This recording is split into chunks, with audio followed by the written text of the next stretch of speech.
Әр адамның тарихы біздің еліміздің тарихы. Біз көппіз. Біз әр күн сайын Қазақстанды дамытуға ат салсамыз. 100 жаңа есім жобасы өмірлері батырлық, жетістік және білімділікпен ұштасқан қазақстандықтардың тарихы. 1 қазанда 2019 жылғы Қазақстанның 100 жаңа есімі жобасына қатысу үшін өтінімдер қабылдау басталады.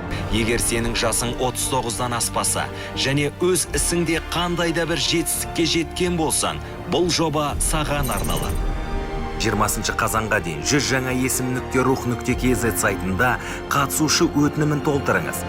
Әлеуметтік желілерге өз жетістігің жайлы видеоны 100 жаңа есім.ruh.kz 2019 хэштегімен жариялау арқылы жоба қатысушысы атан. Әділ қазылар алқасы мен халық дауысы Қазақстанның 100 жаңа есімін анықтайды. Толық ақпарат 100 жаңа есім.ruh.kz сайтында.